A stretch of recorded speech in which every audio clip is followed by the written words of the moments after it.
Hello students. आपका स्वागत है आपके अपने चले पाठशाला बाई करियर क्राफ्टर्स पे।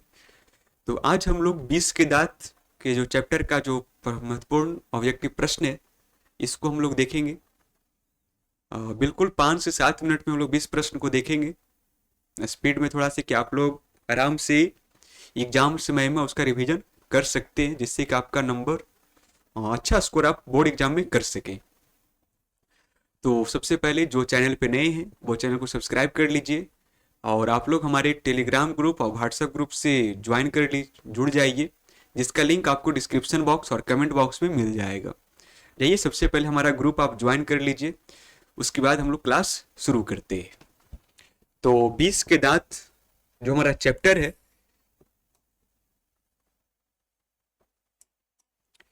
इसके लेखक कौन है वो जानेंगे। इसमें हम लोग टोटल 20 प्रश्न को देखेंगे। जो 20 प्रश्न वैसा है जो सबसे ज्यादा आपको इंपॉर्टेंट इसमें से जो हमेशा बोर्ड में पूछा गया है, ठीक है। तो सबसे फर्स्ट नंबर या फिर आप लोग कहिएगा तो इसको हम लोग समरी और लेखक के बारे में ऑब्जेक्टिव के बाद इसका डिस्कस कर सकते हैं, ठीक है। सेपरेट वीडियो प्रत्येक चैप्टर का यानी कि सारांश और लेखक के बारे में, ठीक है। चलिए, तो सबसे फर्स्ट नंबर क्वेश्चन हमारा है 20 के दांत कैसी कहानी है। कह रहा है जो 20 की दांत है ना वो कैसी कहानी है, तो ऐतिहासिक, धार्मिक, सामाजिक या मनोवैज्ञानिक। तो 20 का दांत जो कहानी है ना वो कैसा है, तो मनोवैज्ञानिक है, ठीक है। 20 के दांत कैसा कहानी है तो मनोवैज्ञानिक है, ठीक है।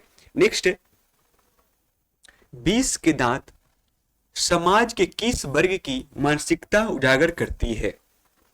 कह रहा जो 20 की दांत है ना वो किस समाज के किस वर्ग की मानसिकता को उजागर करती है, किसका मन, किस कि कह सकते हमारे समाज का जो वर्ग है वो किस वर्ग के लोगों के बारे में दर्शाता है ना। तो किस वर्ग के बारे में, तो मध्यम वर्गीय परिवार की एक कहानी है, ठीक। ऑप्शन नंबर इसका भी सही आंसर हो जाएगा कि 20 के दांत समाज के किस वर्ग की मानसिकता उजागर करती है, तो मध्यम वर्ग की करती है, ठीक है। नेक्स्ट, 20 के दांत के लेखक कौन है। कह रहा है जो 20 के दांत के लेखक कौन है, तो कौन, नलिन बिलोचन शर्मा है, ठीक। ऑप्शन नंबर इसका बी सही आंसर हो जाएगा, नलिन बिलोचन शर्मा, ऑप्शन नंबर बी। आप लोग कमेंट करके भी आंसर आप लोग कर सकते हैं। नेक्स्ट है सीमा, रजनी, आलो, शेफाली, आरती पांचों किसकी बहनें थी। कह रहा इस कहानी में 5 बहन एक भाई है ना, उसी का ये कहानी है। तो सीमा, रजनी, आलो, शेफाली, आरती पांचों किसकी बहनें थी। लेखक की, खोखा की, मदन की, सेन साहब की। तो किसकी बहन थी, तो खोखा की थी, है ना।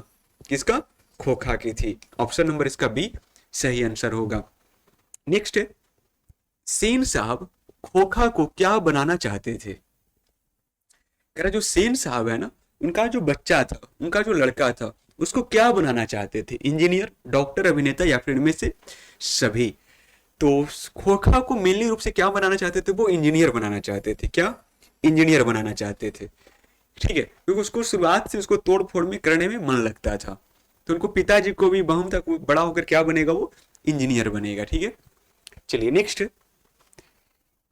एक स्टेटमेंट है ऐसे ही लड़के आगे चलकर गुंडे, चोर, डाकू बनते हैं। यह पंक्ति कहानी के किस पात्र ने कही है।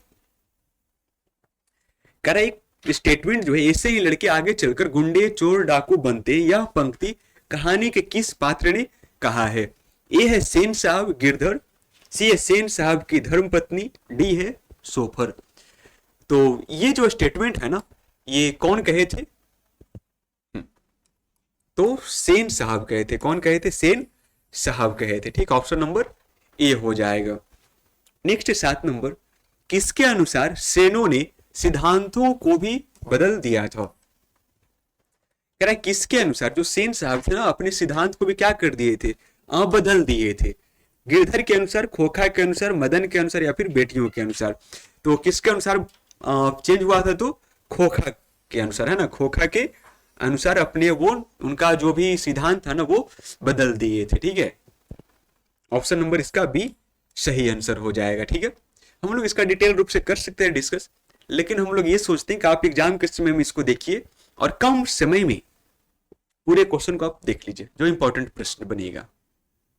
ठीक है, कि पढ़ाने के लिए इसको कई ढंग से पढ़ाया जा सकता है फुल डिस्कस के साथ, लेकिन वो आपके लिए टाइम पास होगा फिर। ठीक है, चलिए क्वेश्चन नंबर 8 है, नलिन बिलोचन शर्मा का जन्म कब हुआ था? कह रहा है जो लेखक है 20 के दांत के नलिन बिलोचन शर्मा, इनका जन्म कब हुआ था? तो इनका जन्म 1916 ईस्वी में हुआ था। कब? 1916 में हुआ था। ऑप्शन नंबर इसका सी सही आंसर हो जाएगा। ठीक, ऑप्शन नंबर सी सही आंसर होगा। क्वेश्चन नंबर 9 है, खोखा के दांत किसने तोड़े थे? कह रहा जो खोखा था उसका दांत कौन तोड़ा था? मदन ने, मदन के दोस्त ने, गिरधर ने, सेन साहब ने। तो मदन का सॉरी खोखा के दांत किसने तोड़ा? तो मदन ने तोड़ा था। किसने? मदन ने। ऑप्शन नंबर इसका ए सही आंसर होगा। ठीक है, इसका सही आंसर क्या होगा? मदन ने। ठीक है,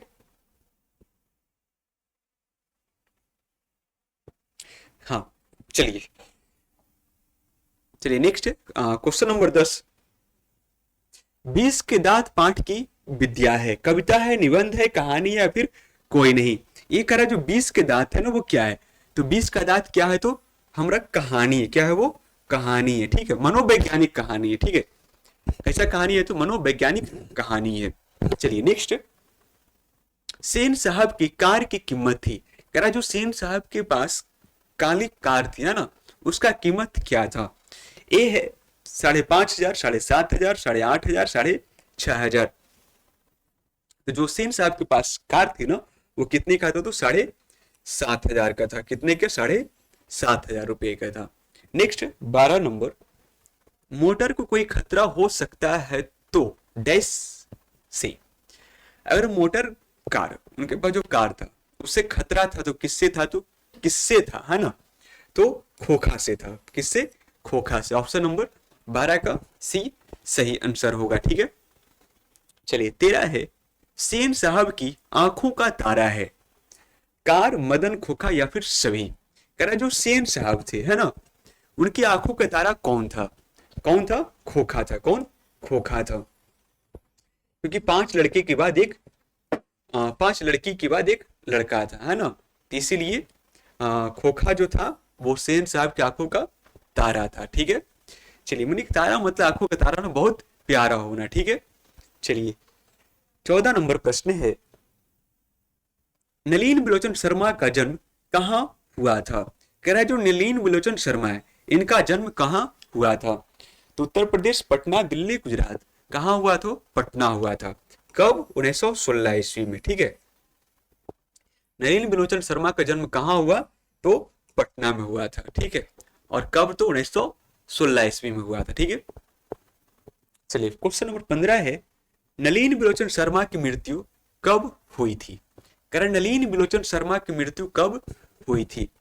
1959, 1960, 1961, 1962।